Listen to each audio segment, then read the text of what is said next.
Voter উপস্থিতি কেমন দেখছেন এবং আপনার মানে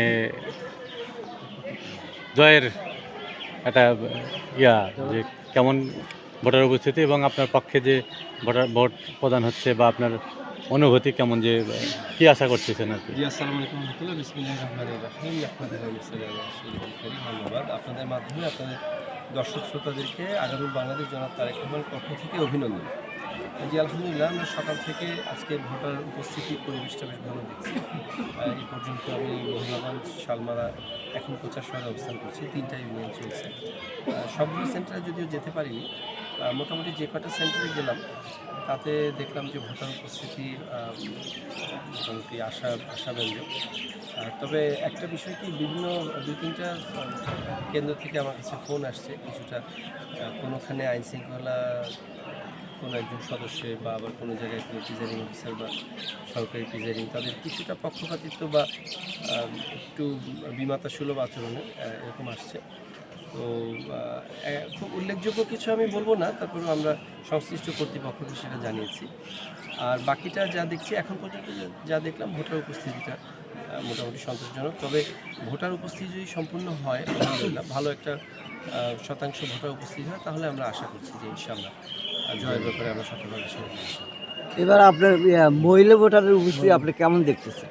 যে আমি মহিলা পুরুষের লাইনগুলো মোটামুটি সমানই দিচ্ছি। আপনি যদি এই কেন্দ্রেও দেখেন, দেখবেন যে মহিলা ভোটার এবং পুরুষ ভোটারের লাইন মোটামুটি ভালো এবং আমি বলবো প্রায় সমানই দেখছি। তবে সেক্ষেত্রে কোনোখানে যদি বুথের সংখ্যা বেশি থাকে তাহলে সেটা সেই অনুযায়ী ভ্যারি করবে। এ পর্যন্ত অপ্রীতিকর কোনো ঘটনার কোনো আপনার কাছে আসছে কি না, হয়তো না, মানে কোনো সাংঘর্ষিক কোনো তথ্য আমি এখনও পাইনি। তবে টুকটাক যেগুলো বললাম একটু আশঙ্কার বিষয়, যে কোনো জায়গায় একটু বিমাতাসুলভ আচরণ করা বা কোনো জায়গায় আপনার প্রয়োজনের থেকে বেশি কড়াকড়ি, যে ধরেন একটা কন্ডিশন স্যাটিসফাই করা হয়েছে, তারপরেও সেখানে এজেন্টদেরকে নিয়ে একটু বেশি আপনার কী বলবো, একটু রক্ষণশীল হওয়া, এই বিষয়গুলোতে একটু মনে হচ্ছে আমার। তবে এটা অবশ্য 2-3টা জায়গা থেকে এসছে, এমন 142টা কেন্দ্রের মধ্যে একটু এরকম হতেই পারে। আমরা সংশ্লিষ্ট কর্তৃপক্ষকে জানিয়েছি। আমরা আশা করছি যে প্রফেসর ইউনূসের সরকার এবং জেনারেল ওয়াকারুজ্জামানের যে সামরিক বাহিনী আছে এবং আপনাদের সাংবাদিক মহল থেকে শুরু করে বাংলাদেশের সচেতন নাগরিক সমাজের যে ঐক্যবদ্ধ প্রচেষ্টা, আজকের যেই বহুল প্রতীক্ষিত আকাঙ্ক্ষার যে আকাঙ্ক্ষার নির্বাচন, এতে ইনশাল্লাহ তাদের এই ফ্রি, ফেয়ার অ্যান্ড ক্রেডিবল ইলেকশনের ব্যাপারে তাদের কমিটমেন্ট থাকবে এবং সংশ্লিষ্ট কর্তৃপক্ষ সেগুলো মানে রাইটলি অ্যাড্রেস করে পদক্ষেপ খুব দ্রুত নেবেন বলে আমরা আশা করছি।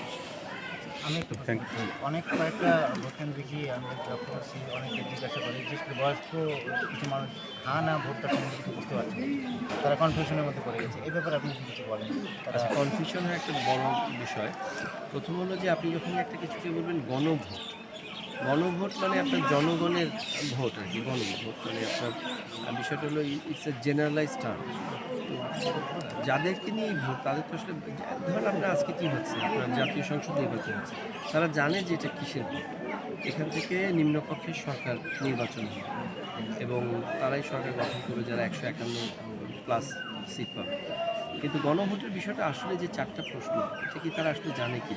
কনফিউশনটা আসলে শেখার জন্য ইউজুয়ালি হওয়া উচিত আসলে যে কোনো না ভোটে আসলে একটা কোয়েশ্চেন হওয়া উচিত। কারণ অনেক সময় থাকে যে একাধিক কোয়েশ্চেনে মানুষের হ্যাঁ বা একটা কোয়েশ্চেনে নাও থাকতে পারে, এগুলো নিয়েও তারা একটু পাজেল। কারণ কি, যখন আমরা গণভোটের ব্যাপারে কথা বলতে গিয়েছি তখন তারা প্রথমেই জিজ্ঞেস করছে না বলতে আমরা কি বুঝি।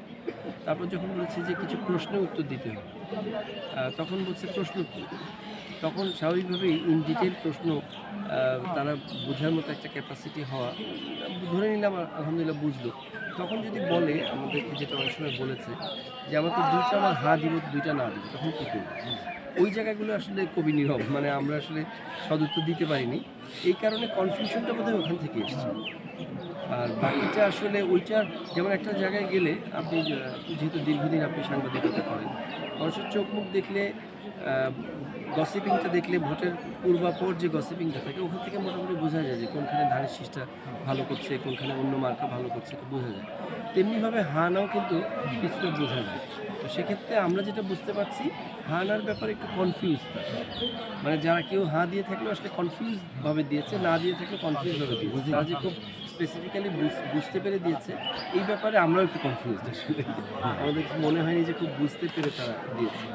তো এটা একটা কোশ্চেন হলে হয়তো এই জিনিসটা থাকবে না, বা ধরেন 4টা কোশ্চেনে ইন্ডিভিজুয়ালি হ্যাঁ না দেওয়ার সুযোগ থাকলে হয়তো বা এটা থাকবে না। তখন তারা আরও সচেতন হয়ে আরও প্রিসাইজলি একটু হোমওয়ার্ক করে আসতো। খুব একটা হোমওয়ার্ক করেনি আমার যেটা মনে হয়েছে। পার্টি যেটা বলেছে সেরকম এরকমই মনে হচ্ছে। জি, thank you. Thank you.